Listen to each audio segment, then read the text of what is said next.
होशियार सिंह जी हरियाणा से। राधे राधे महाराज जी। राधा वल्लभ श्री हरिवंश। महाराज जी, जो हमारा भाग्य लिख दिया गया है, क्या हम इसे अपने कर्म और नाम जप के प्रभाव से बदल सकते हैं?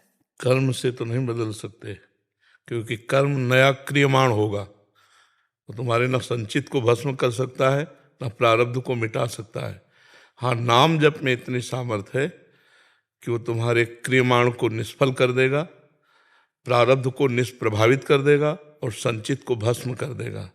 नहीं तो दो ही प्रकार के कर्म होते हैं, शुभ कर्म और अशुभ कर्म। शुभ कर्म का फल सुख मिलता है, अशुभ कर्म का फल दुख मिलता है, लेकिन दोनों बंधन कारक हैं। जैसे अशुभ कर्म जो दुख देने वाला है वो लोहे की जंजीर समझ लो, शुभ कर्म जो सुख देने वाला है वो सोने की जंजीर समझ लो, लेकिन जीव बंधा दोनों में है। मुक्त कर सकता है भगवान का नाम, भगवान की सेवा, भगवान की लीला कथा और सबको भगवत भाव मानकर परोपकार करना। इसके द्वारा हम अपना भाग्य बदल सकते हैं, इसके द्वारा हम भगवत प्राप्ति कर सकते हैं। अपने द्वारा ऐसे पाप कर्म होते रहते हैं जिनका फल अपने को दुख भोगना ही पड़ता है। कोई दुख नहीं चाहता है, सब कोई सुख चाहता है। तो दुख क्यों मिलता है? क्योंकि सुख के लिए वो समझ नहीं पाता, वो पाप कर्म कर बैठता है, तो उसको सुख के बदले दुख भोगना पड़ता है। तो हम अब ऐसा कर्म करें, ऐसा साधन करें जिससे हम कर्म प्रपंच से ऊपर उठ जाए। उसे कर्म योग कहते हैं, केवल कर्म नहीं, कर्म योग। जो भगवान को संग रखकर भगवान के निमित्त से भगवान की दी हुई वस्तुओं द्वारा भगवान का आराधन होता है, उसे कर्म योग कहते हैं। खूब नाम जप करो, दूसरों का उपकार करो, गंदा भोजन मत पाओ, गंदी बात मत सुनो, गंदी बात मत देखो, गंदी बात मत करो, अभी आनंद आने लगेगा। नहीं तो मन बड़ा चंचल है, ये विषयों की तरफ ही भागता रहता है। गंदी बात इसको बहुत प्रिय है, क्योंकि बहुत जन्मों से गंदी बात हम इसे देते रहे। अब इसे अच्छी बात सुनाए तो अच्छा नहीं लगता, अब उसको बार बार सुनाए तो अच्छा लगने लगेगा। जैसे करत करत अभ्यास के जड़मत होत सुजान, रस्सी आवत जात ही सिल पर होत निशान। तो ऐसे मन को बार बार राधा राधा राधा राधा, तो उसका अभ्यास बन जाएगा, उसकी आदत बन जाएगी। नाम जप में है, नाम संकीर्तनम यस्य सर्व पाप प्रणाशनम। सर्व माने संचित भी, क्रियमाण भी और प्रारब्ध भी। नाम संकीर्तनम यस्य सर्व पाप प्रणाशनम। भगवान की शरणागति, अहम तो आम सर्व पापेभ्यो मोक्षयिष्यामि मा शुचा।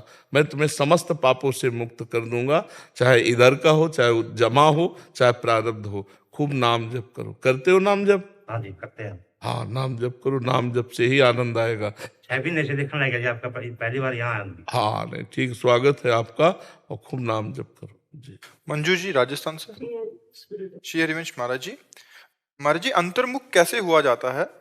हम अंतर्मुख नहीं हो पाते। पहले नाम को बहिर्मुख जपो तो वो अंतर्मुख करेगा। अभी तो अंतर्मुख की कला ही नहीं आई है ना।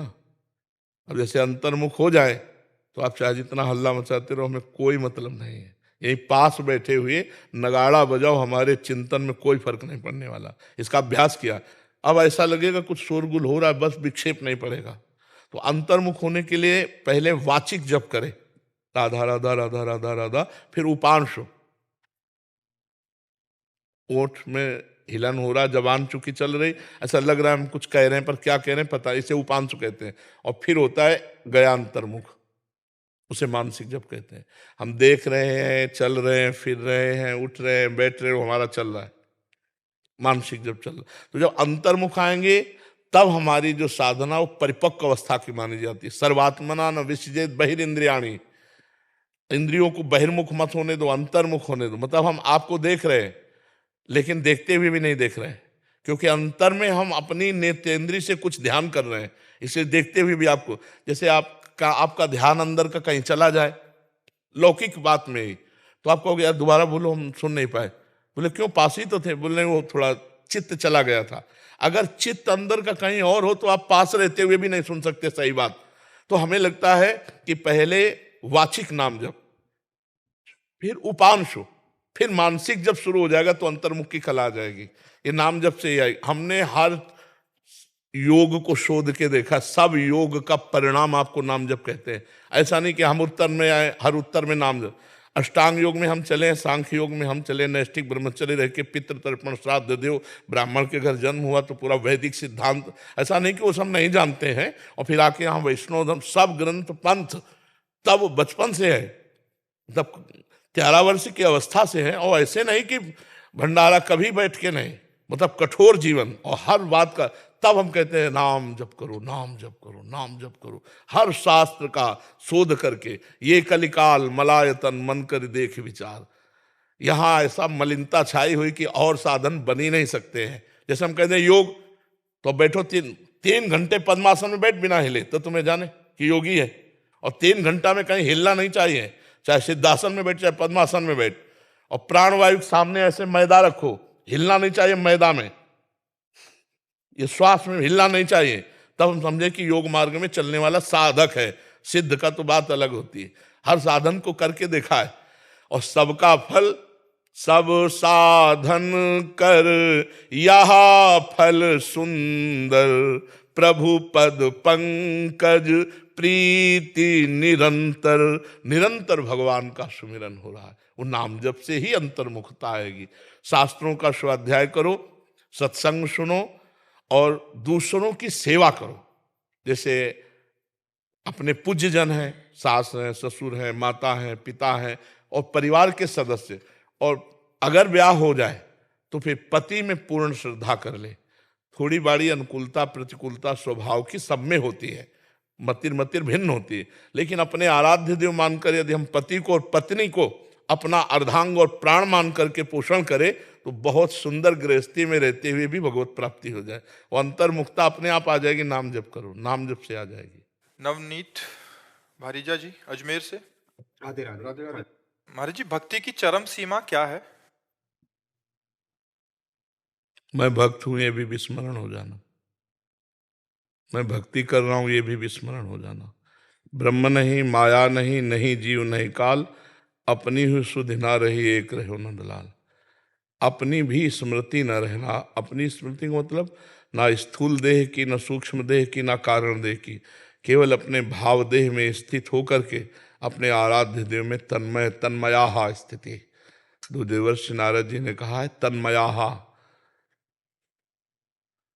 भगवान श्री कृष्ण उद्धव जी से कहते हैं ता मन मनुष्का मत प्राणा मदर्थे त्यक्त दैहिका। गोपी जनों के लिए मन मनुष्य का, मेरे मन वाली हो गई। गोपी जनों का मन क्या हो गया? श्री कृष्ण। मन मनस का मत प्राणा। गोपी जन उद्धव से कहते हैं कहा कहूं उद्धव, कान भय प्राण में और प्राण भय कान में, ही में ना जान परे कान है कि प्राण है। मत प्राणा, भगवान ने गीता जी में कहा मत चित्ता मदगत प्राणा बोधयंता परस्परम कथयंति च माम नित्यम तुष्यंति च रमंति च। और इस तुष्यंति च रमंति च की आखिरी स्थिति यह है कि श्री कृष्णाकार वृत्ति, मन कृष्णमय, बुद्धि कृष्णमय, चित्त कृष्णमय, अहम कृष्णमय, अपना अस्तित्व ही नहीं रहा। जैसे ज्ञान की चरम सीमा अपने सिवा और कोई अस्तित्व ही नहीं रहा, मैं के सिवा, ऐसे भक्ति की चरम सीमा प्रभु के सिवा कोई अस्तित्व ही नहीं रह गया। प्रभुमय हो गई। कृष्णोहम पश्चिमे सखी ललिताम गतिम। सखी देख मेरी ललित गति को, मैं कृष्ण हूं, कृष्णाकार, कृष्णोहम, मन बुद्धि चित्त अहम सब कृष्णमय। अंतिम स्थिति भक्ति की यही होती है, उसका रोम रोम कृष्णाकार होता है। मैं श्री कृष्ण का सेवक हूं, यह भी विस्मरण हो गया, केवल कृष्ण रह गए। सवाल तभी हल माना जाएगा जब उत्तर एक हो। उत्तर एक हो, वासुदेवा सर्वम तो सर्वम वासुदेवा सर्वम। आखिर समहात्मा सुदुर्लभा, बहुनाम जन्म नामंते ज्ञानवान माम प्रपद्यते वासुदेवा सर्वमिति समहात्मा सुदुर्लभा। सब जगह अपने गोविंद को, श्री कृष्ण को देखना, ये अंतिम स्थिति है। सर्वत्र सर्वान वस्तुतया निरीक्ष एक क्रूरा अपि पापिनो न च सताम संभाष्य दृश्यास्ते सर्वान वस्तुतया निरीक्ष परम स्वाराध्य बुद्धिर्मम। क्रूर दुष्ट पापी में भी साक्षात अपने राधा वल्लभ लाल का दर्शन जो करे वही सच्चा प्रेमी। सब में मेरे प्रभु विराजमान है, तो यहाँ भी प्रभु विराजमान है। फिर मैं कौन हूं ये विस्मरण हो गया। ब्रह्म नहीं, माया नहीं, नहीं जीव नहीं काल, अपनी ही सुधि ना रही एक रहे नंदलाल। हा कृष्ण कृष्णाकार वृत्ति भक्ति की चरम अवस्था यही है। इसके आगे जो होता है वो होता है अपने भावदेह से इष्ट के समीप सेवा करना। जैसे दास है, सखा है, गोपी है, सहचरी है, तो ये गुरु प्रसाद से जो मंत्र मिलता है उससे भावदेह का निर्माण होता है। जैसे अपने लोग शरीर से पुरुष दिखाई दे रहे, लेकिन अपने भावदेह में हम श्री जी की सहचरी हैं, कोई गोपी है, कोई सखा है, कोई दास है, वो अपने भावदेह से इष्ट की सेवा में तन्मय रहता है। ये इस शास्त्रीय पद्धति के आगे की बात है। यहाँ जहाँ अंतिम होता है सारा सिद्धांत, सर्वम खलमिदम ब्रह्म या वासुदेवा सर्वम, यहाँ से प्रेमियों की यात्रा शुरू होती है। यहाँ से प्रेम की यात्रा शुरू होती है भावदेह की। पहले सर्वम खलमिदम ब्रह्म तो जीवन मुक्त हो गया, अब यहाँ से होती है भावदेह की यात्रा कि वो अपने प्रभु को अपना स्वामी मानकर, मित्र मानकर, पति मानकर, कांता पति मानकर, या सहचरी भाव से युगल सरकार की सेवा में, फिर वो आगे की बात होती है।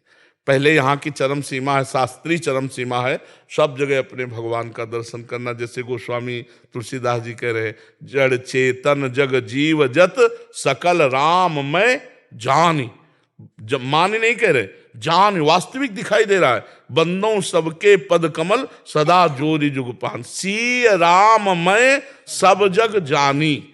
जानी, वो कह रहे हैं मान नहीं रहे, हम जान रहे हैं।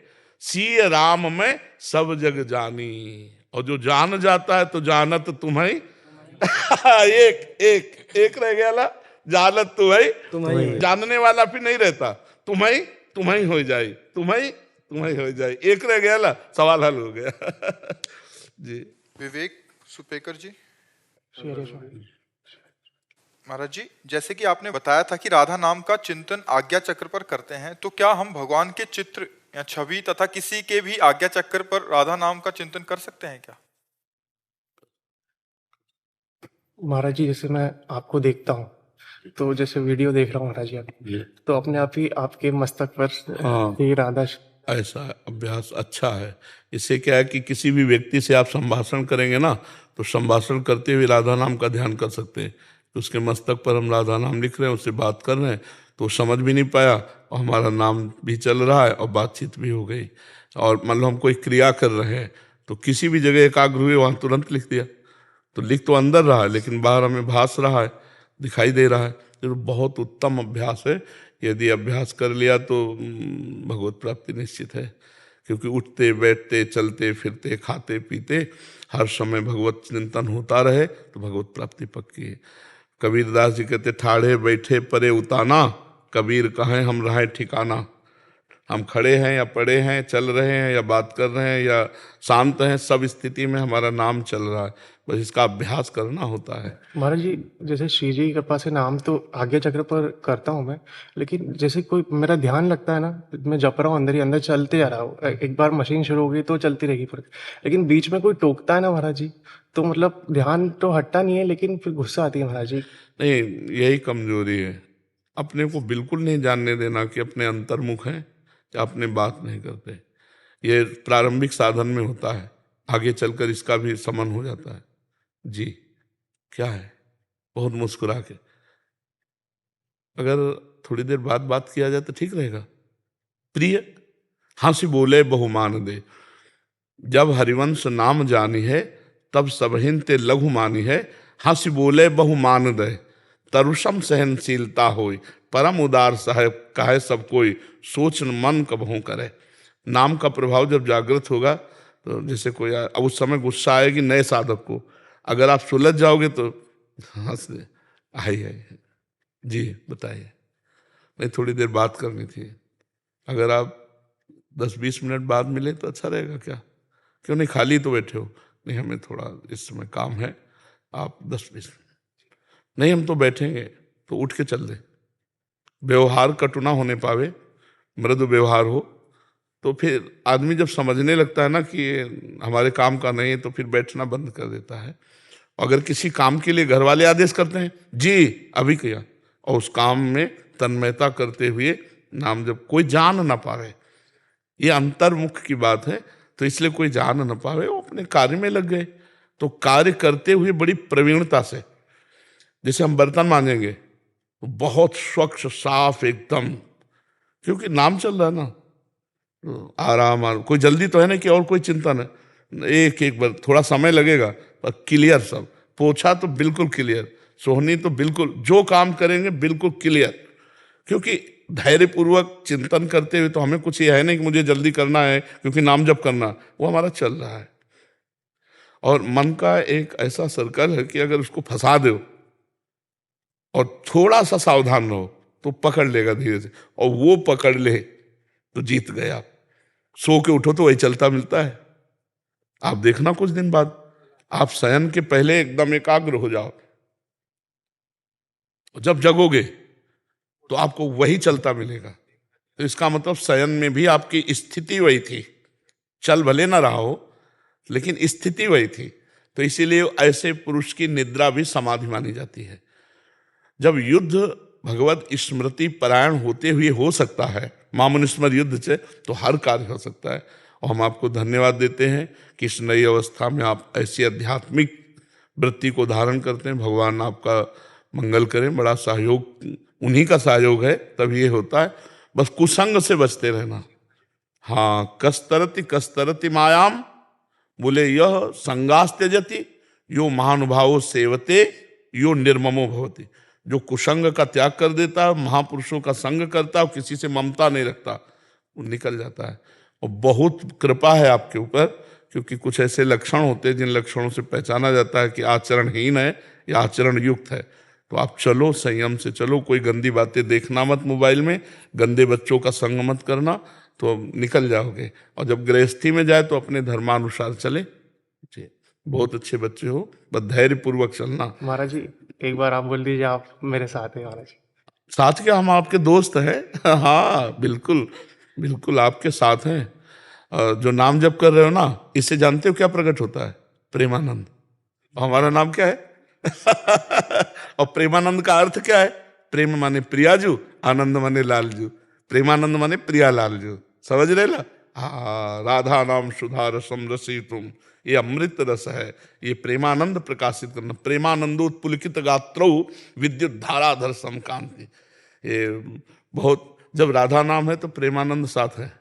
राधा नाम मतलब प्रेमानंद, प्रेमानंद मतलब राधा नाम। कि राधा नाम है जीवन हमारा, राधा नाम प्राण आधार है, राधा नाम है कर्ता विधाता, राधा नाम पालनहार है, राधा नाम सबका पूज्य है, राधा नाम का पूजन करें, राधा नाम के ही ध्यान से हम शुद्ध अपना मन करें, राधा नाम के जप ध्यान से प्रेम बढ़ता जाएगा, राधा नाम ही हमें प्रेम में निकुंज में पहुंचाएगा। राधा राधा राधा राधा, महाअमृतमय, महान सामर्थ्यशाली। और जहाँ राधा नाम है वहाँ कोई बाधा टिक नहीं सकती है, और ठाकुर उसके अधीन हो जाता है राधा नाम जापक के। जी, ललित कुमार जी हिमाचल से। राधे राधे महाराज। राधा वल्लभ श्री हरिवंश महाराज जी, प्रभु जी, आप श्री जी के मुख से सुना है कि दुख में जीव परमात्मा के अधिक निकट होता है। महाराज जी, हम दुख की कामना तो नहीं कर सकते, इसलिए अगर जीवन में सुख है तो हम प्रभु की निकटता के लिए वही दुख वाला भाव कैसे अनुभव कर सकते? नहीं तो सुख क्या है आप हमें बता दो। क्या अच्छा खाना सुख है? क्या अच्छे कपड़ा पहनना सुख है? क्या अच्छी पोजीशन में पद में हो इसे सुख कहते हो? क्या बैंक बैलेंस है इसे सुख कहते हो? या महंगी गाड़ी में चलते हो इसे सुख कहते हो? ये सुख है? अभी तो जैसे गांव के लड़का ना, जब गुड़ बनता है ना और उसका सीरा चाटने को पा जाते हैं तो नाचते हैं, अगर कहीं रबड़ी पा जाए तो सीरा की तरफ देखेंगे नहीं। अभी सुख को जाना ही नहीं। अच्छा बताओ, अभी शरीर छूटे, क्योंकि मृत्यु लोक है, कभी छूट सकता है, तो ना तुम्हारा शरीर जाएगा, ना तुम्हारी गाड़ी जाएगी, ना बैंक बैलेंस जाएगा, ना पद प्रतिष्ठा जाएगा, ना कोई व्यक्ति जाएगा। आप अकेले शरीर छोड़कर, पूरा दुख ही दुख हुआ कि नहीं हुआ? पूरे जीवन जो कमाया उसमें कुछ नहीं ले जा रहे हो। ये लोग ऐसा खतरनाक लोग है कि इस लोग से जब जाता है ना तो कपड़ा तक उतरा कर भेजा जाता है। ये कपड़ा ही है जीव का। वसान से जीर्णानि यथा विहाय नवानि गृह्णाति नरोपराण, ये कपड़ा ही है। दुनिया में लाखों का मेला जुड़ा, हंसा जब जब उड़ा तो अकेला उड़ा। अब बताओ, दुख नहीं है? सच्चिदानंद भगवान को भूल करके भोगों में तुम सुख मान रहे हो, ये कितने बड़े दुख की बात है। भगवान ने यहां लिख दिया पूरा पोस्टर लगा के रच के, दुखालयम अशाश्वतम। लिखा कि नहीं लिखा? संसार को क्या लिखा? दुखालयम अशाश्वतम। और आपको सुख मिल रहा है, मतलब आप धोखे पे हो। जिसे तुम सुख समझते हो सुख नहीं, सुख की छाया है, समझ पड़ती नहीं है, मेरे गिरधर की माया है। समझ नहीं पा रहे हो? दुख योनयः, भगवान कह रहे दुख योनयः, और उसे हम भोग कर सुख मान रहे हैं, मतलब बुद्धि खराब है अभी। यही दुख है, सबसे बड़ा यही दुख है। जिसे हम सुख समझते हैं ये सुख नहीं, सुख की छाया है। अच्छा माना आप बड़े मौज से जी रहे हो, कोई आपको परेशानी नहीं, लेकिन सबसे बड़ी परेशानी आने वाली है मृत्यु, जो तुम्हें सबसे अलग कर देगी, तुम्हारी पत्नी से, प्रिय पुत्र से, प्रिय शरीर से, प्रिय मकान से, हर प्रिय वस्तु से। उसकी समस्या का समाधान क्या है? सोचो उसकी समस्या का। तो अभी तुम्हें जलन पैदा हो जाएगी, जिसे तुम सुख समझते हो उसके प्रति जलन पैदा हो जाएगी और दुखद लगने लगेगा। नहीं, जो भगवान का विस्मरण करा दे उसे सुख नहीं कहते हो, तो घोर दुख है, वो तो बड़ी हानि है। जो भगवान का हनुमंत विपत्ति प्रभु सोई, जब तो सुमिरन भजन। यहां कुछ अच्छा लगे ये बुद्धि खराब है। स्वप्न में बढ़िया लड्डू छान रहे हैं और जगे तो ना भूख मिटी और ना लड्डू मिले, है ना? ये स्वाप्निक है। जब शरीर छूटेगा तो कुछ नहीं तुम्हारे पास। इतना लंबा समय दिया गया था, 70 वर्ष 80 वर्ष, कि जाकर भगवान का भजन करके भगवत प्राप्ति कर लो, लेकिन भोगों में रम गए। हमारे पास कौन सा सुख है जो स्थायी हो? आप बोलो, सुख कौन सा है? अरे जब सोए तब मुझे इस जागृत के सुखों का सानिध्य नहीं था, तो झूठे हुए ना। और जब जगे तो स्वाप्निक सुखों का सानिध्य नहीं था, तो वो झूठा हुआ ना। ये दोनों झूठे। उमा कहूं मैं अनुभव अपना, सत हरि भजन जगत सब सपना। सपने के सुखों में आप सुख मान रहे हो, सपने के सुख दुख को सुख मान रहे हो, यही अज्ञान है, यही दुख है। जो आप सुख को सुख ना मान करके सुख की छाया को सुख मान रहे। किसमें सुख है? आप बोलो, अभी आपको ले चलें कि चलो भाई अब समय आ गया, अब बोलो आपके पास क्या है? अगर नाम जप किया है, कृष्ण राधा हरि राम, तो आप गर्व से फूलोगे कि है हमारे पास। और अगर नाम जप नहीं किया है तो यहाँ का कुछ नहीं जाना। ये सब कोई अच्छे से समझ लो, चाहे जिस पद में हो, चाहे जिस प्रतिष्ठा में हो, यहाँ कुछ नहीं जाना। जहाँ सांस रुकी तो हर डिग्री और हर इनाम और हर यश मिट्टी में मिल जाएगा, और आप अपने कर्मों का भोग जैसा किए हो, शुभ अशुभ, नरक स्वर्ग को भोगोगे। इसलिए नाम जप करो भयभीत होकर, भयभीत होकर। मरना है, सब छूटना है, ये 2 शब्द याद कर लो। मरना है और सब छूटना है। तो जब अच्छा भोजन पाओगे तो याद आएगा मरना ही है। तो नहीं खान पान ते ही भावे है, नहीं कोमल वसन सुहावे है, सब विषय लगे ते ही खारा है, और हरि आशिक का मग न्यारा है। ब्रह्मादिक के भोग सब विषम लागत ताई। अभी आनंद आने लगेगा भगवान का जो लिखा हुआ है। इसके जैसे दुकान में लिखा हो औषधालय, दुकान में लिखा हो पुस्तकालय, और आप वहां जाकर के बोलो, मान लो पुस्तकालय में जाओ, बोलो 100 ग्राम मिठाई दो, तो पागल हो क्या तुम? यहाँ पुस्तकालय है, औषधालय में जाके को 100 ग्राम मिठाई दो। तो इसका नाम भगवान ने रखा है दुखालयम अशाश्वतम। इसमें दुख ही दुख परिणाम में मिलेगा, और जो भी मिलेगा यहाँ वो अशाश्वत नाशवान, छूट जाने वाला है।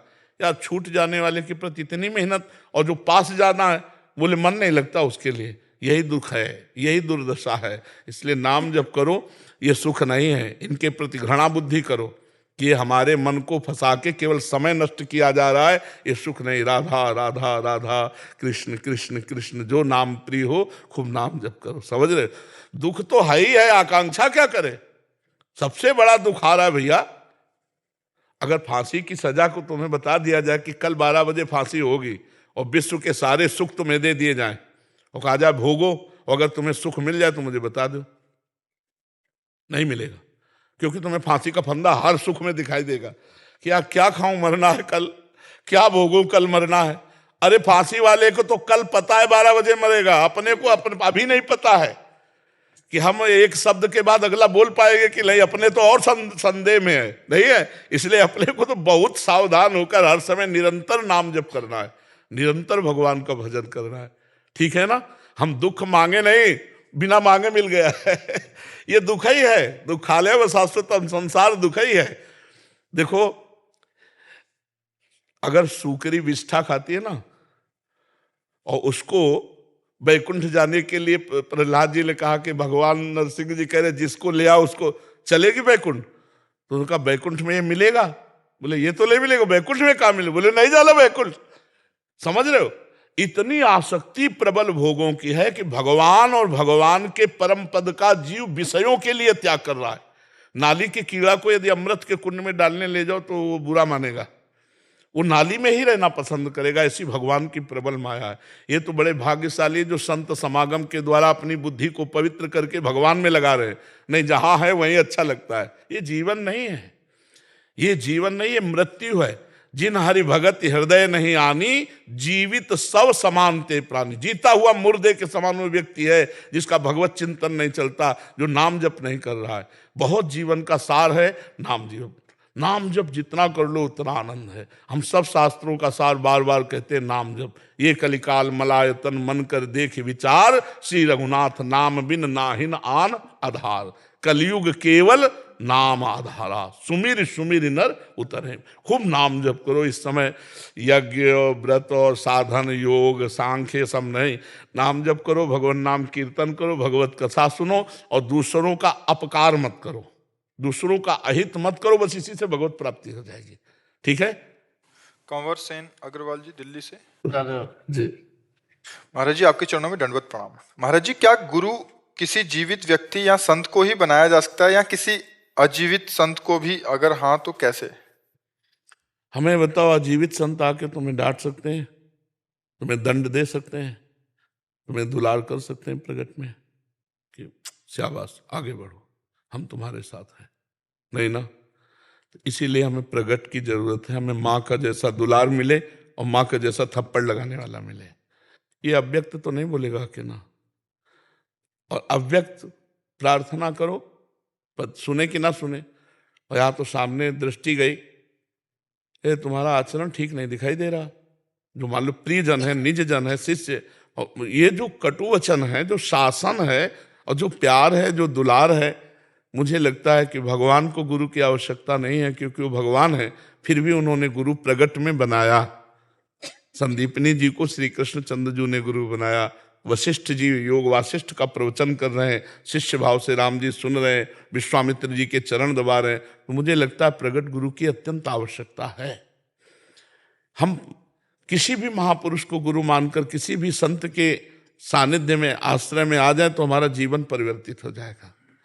वो महापुरुष के जो वचन है वही हमारे लिए जीवन में अमृत का काम करेंगे। अगर हम महापुरुषों को प्रगट में ना स्वीकार करें तो हमें लगता है हम दिव्य महापुरुषों से वार्ता करने के अधिकारी ही नहीं है। आप जैसे मान लो उड़िया बाबा अंतर्ध्यान हो गए, अब आप उड़िया बाबा से बात करके दिखाओ। लेकिन उड़िया बाबा के जो स्थिति के महापुरुष हैं, अगर हम उनके शरण में हो जाए तो उड़िया बाबा जैसे वचन जो बोले हैं उसी वचनों में आ जाएंगे। हम उनके वचन पालन तभी, जैसे मान लो आप ग्रंथ ले लो, गीता जी ले लो, भगवान के वचन है। गीता का रंग तभी आएगा जब भगवत प्रेमी महात्मा का संग होगा। नहीं, आप समझ ही नहीं पाओगे। पाठ करोगे फिर मनमानी आचरण होंगे।